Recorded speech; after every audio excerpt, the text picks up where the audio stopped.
지난 2시간에 걸쳐서 13절까지 말씀 우리가 함께 살폈었고요.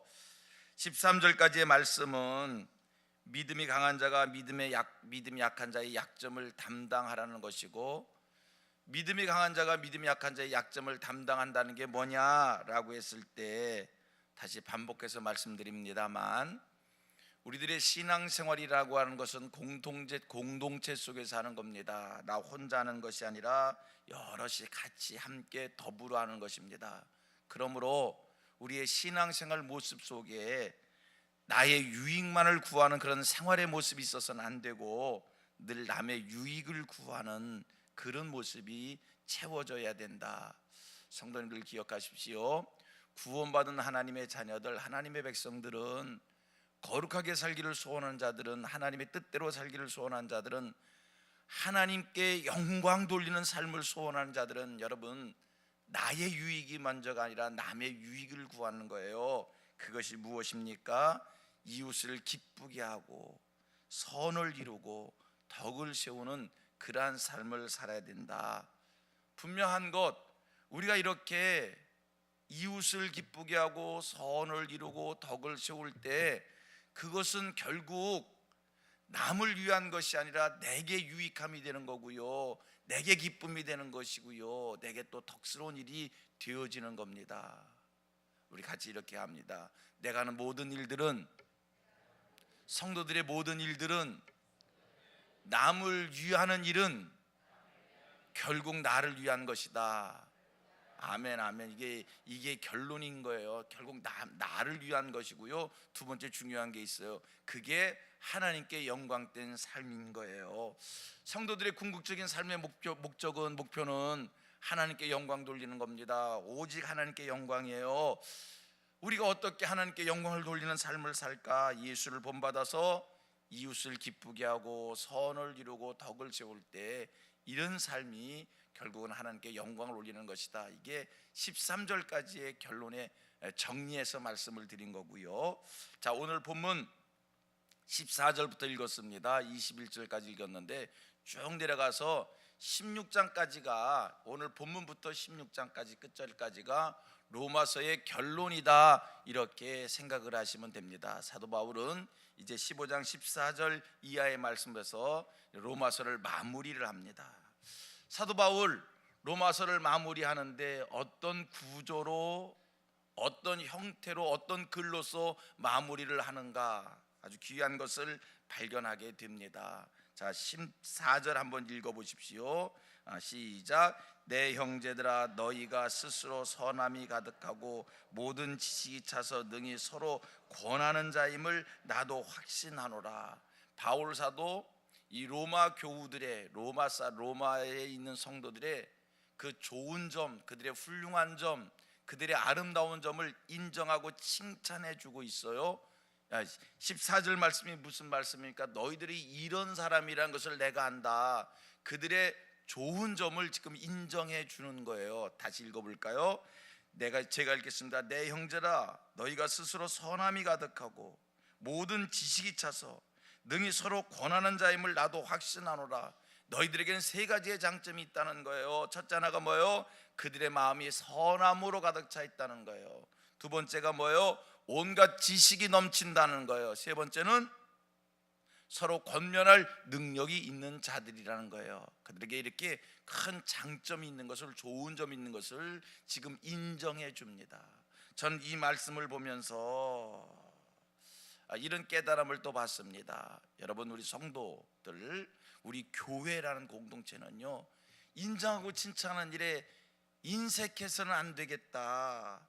잘하는 일에 대해서 격려하고 박수 쳐주는 것 인색하면 안 되겠다. 알아주십시오. 인정해 주십시오.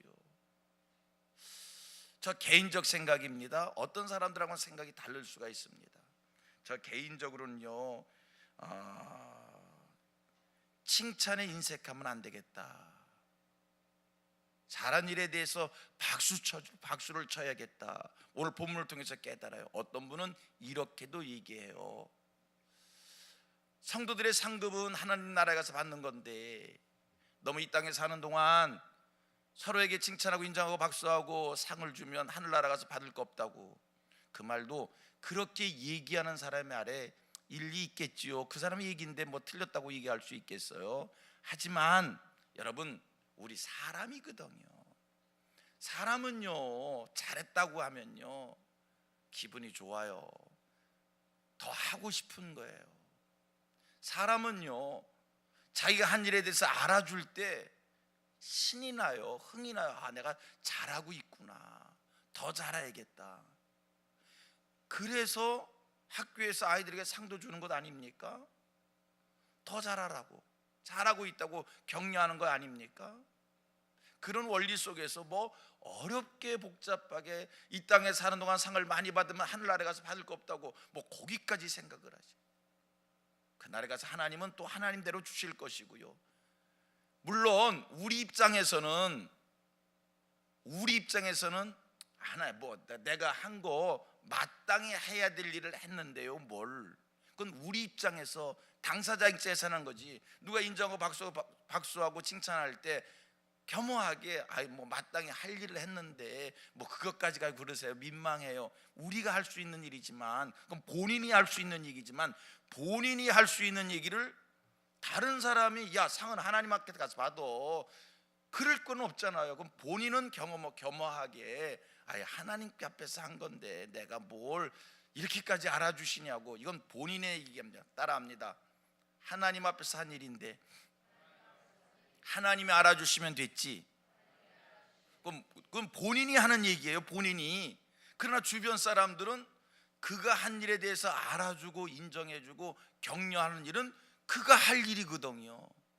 할렐루야, 할렐루야. 이게 훈훈한 모습이고 이게 덕스러운 모습입니다. 본인은 겸허하게 하나님 앞에서 한 건데요, 뭘. 하나님이 기억하시면 됐지. 그럼 본인이 하는 얘기고, 주변 사람들은 잘한 일에 대해서 잘했다고, 칭찬할 일에 대해서 칭찬하고 격려하고 박수하는 것, 당연한 원리다, 당연한 이치이다, 그렇게 생각을 합니다. 사도 바울 지금 로마인 교우들에게 그들의 좋은 점, 그들의 장점을 아주 세 가지 정확하게 칭찬을 합니다. 그러면서 이제 16절, 15절 말씀을 보니까 사도 바울이 얘기해요. 너희들에게 이렇게 좋은 점이 있지만, 너희들에게 이렇게 훌륭한 점이 있지만, 그럼에도 내가 너희에게 복음을 전했다는 거예요. 자, 15절 시작. 그러나 내가 너희로 다시 생각나게 하려고 하나님께서 내게 주신 은혜로 말미암아 더욱 담대히 대량 너희에게 썼노니. 14절에 너희들에게 이렇게 좋은 점이 있다, 이렇게 훌륭한 점이 있다, 너희들에게 이렇게 인정받을 만한 일이 있다. 그러나 쭉 생략하고 그 다음에 15절이 그러나로 시작했지만, 너희들에게 이렇게 좋은 점이 있지만 내가 너희에게 쭉 생략, 내가 너희에게 대략 이와 같은 일들을 기록했노라. 그렇지만 내가 이와 같은 이야기를 너에게 논한다. 자, 더욱 담대히 대량 너희에게 썼노니. 로마서는 사도 바울이 로마 교회를 방문하기 전에 글로다 먼저 그들에게 복음을 전한 것 아닙니까? 너희들에게 이런 좋은 점이 있지만 내가 너희들에게 이 복음을 전했다. 너희들에게 이렇게 훌륭한 점이 있지만 내가 너희들에게 이와 같이 복음을 전했노라. 왜? 15절 상반절에 얘기합니다. 너희로 무엇하게 하라고? 생각나게 하려고. 너희들에게 이렇게 좋은 점이 있지만 너희들로 생각나게 하려고 내가 너희들에게 이 복음을 전했노라. 그러면 무엇을 생각나게 하려고, 무엇을 깨닫게 하려고, 무엇을 알려주려고 이 복음을 기록했는가? 그 내용이 16절 말씀입니다. 16절 말씀 같이 읽습니다. 16절의 말씀 시작. 이 은혜는 곧 나로 이방인을 위하여 그리스도의 예수의 일꾼이 되어 하나님의 복음의 제사장 직분을 하게 하사 이방인을 제물로 드리는 것이 성령 안에서 거룩하게 되어 받으실 만하게 하려 하심이라. 요 16절 말씀 제가 좀 이따가 설명을 드릴 것이고요. 뭐 복잡하고 어려운 말씀 같지만요, 간단한 얘기예요. 이것도 이제 16절 말씀은 제가 조금 이따가 설명을 드리고요. 여러분, 그동안 우리가 로마서를 쭉 공부하고 있습니다. 1장부터 쭉 지금까지 공부했어요. 지금 로마서의 마지막 결론 부분에 이르렀어요. 로마서가, 바울 사도가 로마서를 통해서 주시는 말씀이 무엇이었습니까? 바울이 지금 로마서를 통해서 어떤 이야기를 했습니까? 바울 사도는 첫 번째 강조한 얘기가 있어요. 기독교의 기본적 교리를 아주 체계적으로, 논리적으로, 장황하게, 구체적으로 설명을 주었었습니다. 그게 뭐였지요? 믿음으로 말미암아 구원받는다라고 하는 기독교의 기본적 교리에 대한 것이었습니다. 성도님들, 우리의 구원은 하나님의 은혜로 말미암아 하나님께서 무조건적인 선택에 의하여 우리가 하나님의 자녀가 되는, 하나님의 백성이 되는 구원받은 하나님의 사람들이 되었습니다. 우리가 구원을 얻기 위해서 한 일이란 아무것도 없습니다. 구원은 하나님의 은혜입니다. 구원은 하나님의 절대적 예정에 의하여, 하나님이 무조건 선택하신 하나님의 무조건 절대적 예정에 의하여 하나님의 은혜로 구원받았지, 구원받기 위해서 내가 한 일은 아무것도 없습니다. 구원은 하나님의 은혜였다는 거예요. 구원은 하나님의 은혜였다는 거예요. 내 공로가 아니요, 하나님의 은혜로 구원을 받았다는 것이 바울 사도가 로마서를 통해서 계속 말씀을 주셨던 내용입니다. 그게 로마서를 통해서 배우는 첫 번째 교훈이고요, 첫 번째 깨달음이고요. 로마서를 통해서 또 하나의 깨달음이 있습니다. 로마서를 통해서, 로마서를 집중하여 공부하다 보면 바울의 의도가 거기에 있었으니까 로마서를 통해서 집중적으로 깨닫고 은혜를 받다 보면, 첫째, 구원은 하나님의 은혜이구나, 믿음으로 말미암아 구원받는구나, 구원 얻기 위해서 내가 한 일은 아무것도 없구나, 이거 첫 번째로 깨닫는 거고요. 두 번째로 깨닫는 또 하나가 있습니다. 그게 뭔지 아십니까? 로마서를 통해서 깨닫는 또 하나의 이야기는, 여러분,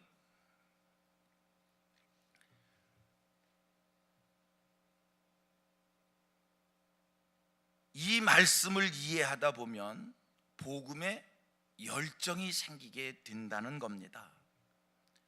하나님의 은혜와 사랑에 대해 감격하는 마음이 생겨서 이 몸밖에 없어 이 몸을 드립니다라는 헌신의 고백이 나올 수밖에 없습니다. 여러분, 로마서는 전반부와 후반부가 나뉘어진다고 그랬어요. 전반부는 기독교의 교리를 말씀해 주고 있고, 후반부는 성도의 삶은 이뤄야 된다는 것을 말씀을 주고 있습니다. 성도는 이렇게 살아야 된다. 우리가 로마서를 제대로 이해하다 보면 성경이 이렇게 살라고 해서 억지로 그렇게 살려고 내가 노력하는 자가 되는 게 아니라 구원의 감격에 못 이겨서 그렇게 살 수밖에 없는 자가 되는 겁니다. 여러분, 율법적 신앙과 은혜의 신앙이 무엇입니까?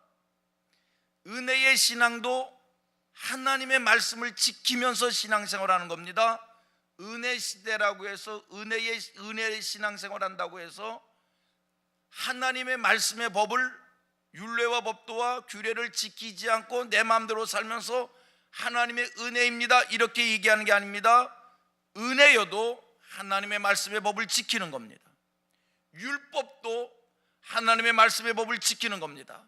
그러나 근본적 차이가 있습니다. 율법은 성경이 그렇게 살라고 했기 때문에, 말씀이 그렇게 살라고 했기 때문에 그렇게 무조건 살아야 되는 겁니다. 은혜는 두 가지예요. 첫째, 그렇게 살 수 있는 능력을 하나님이 주셔서 그 능력을 힘입어서 그 말씀을 지키는 겁니다. 이게 은혜입니다. 두 번째, 그 말씀을 지키는데 자원하는 마음이 생긴다는 거예요. 율법은 자원하는 마음이 생겨서 그 말씀을 지키는 것이 아니라 말씀의 법이 있기 때문에 말씀의 법을 억지로라도 내가 지켜가는 겁니다. 율법입니다. 은혜는 뭐라고요? 두 가지요. 첫째, 자원하는 마음이 생긴다니까요. 그렇게 살아야겠다는 마음에 감동이 생긴다니까요. 그렇게 살아야 되겠다는 감동이 생길 때 그렇게 살 수 있는 두 번째, 그 힘과 능력을 하나님이 주십니다. 이게 은혜입니다. 은혜라고 해서 하나님의 말씀의 법을 무시하는 게 아닙니다. 은혜도 말씀을 지킵니다. 법도 말씀을 지킵니다. 법은 뭐라고요? 말씀이기 때문에 억지로 지키는 거고요. 은혜는 자원하는 마음으로, 은혜는 지킬 힘을 주셔서 지키는 겁니다. 성민의 모든 권속들 하나님의 은혜의 신앙생활 하기를 바랍니다. 은혜로 신앙생활 하셔야 돼요. 은혜로 신앙생활 해야 돼요. 은혜로. 자, 로마서를 통해서 교훈받는 것 두 가지가 있습니다. 첫째는 뭐라고요? 기독교의 기본적 교리를 배우게 됩니다. 두 번째, 복음의 열정이 생긴다는 거예요.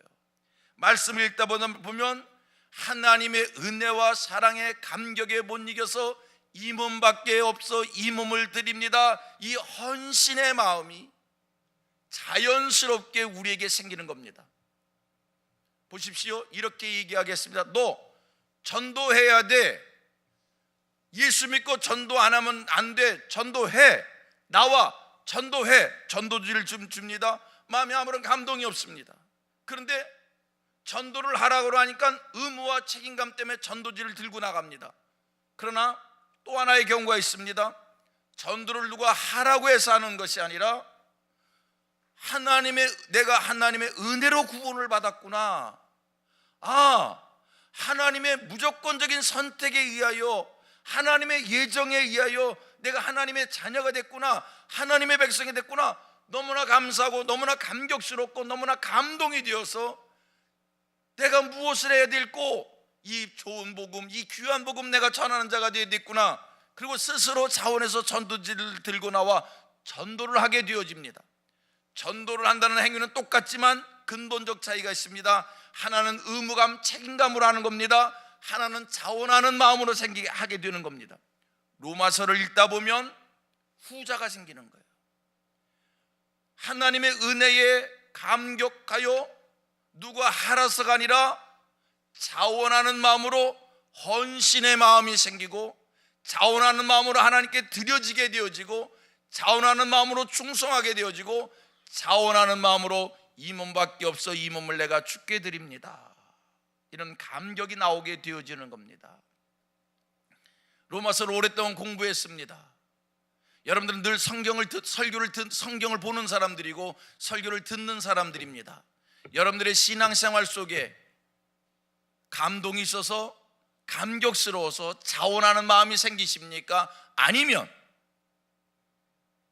아직도 자원하는 마음이 생기지 아니하고 억지로 할 수 없어서 체면 때문에 봉사의 자리, 헌신의 자리에 나와 서십니까? 분명한 사실이 있습니다. 구원의 감격이 생기면, 하나님의 자녀가 되었다라고 하는 믿음이 생기면 여러분 열매가 따라요. 자원하는 마음이 생긴다는 거예요. 헌신의 마음이 생긴다는 거예요. 충성의 마음이 생긴다는 거예요. 오늘 이 새벽 하나님 앞에서 점검함이 있기를 원합니다. 여러분들의 믿음이 어느 정도의 믿음인가? 자원하는 마음이 생길 때 이것 구원의 확신을 가져도 틀림없습니다. 자원의 마음이 생기지 않을 때 다시 한번 자기 구원에 대해서, 구원의 확신에 대해서 한번 점검해 볼 필요가 있습니다. 내가 정말 구원의 확신이 있는, 내가 정말 은혜의 감격이 있는 하늘 백성인가 한번 점검해 볼 필요는 있습니다. 자, 16절 그리고 16절 말씀을 봅니다. 16절 보십시오. 이 은혜는, 보세요. 16절, 이 은혜는,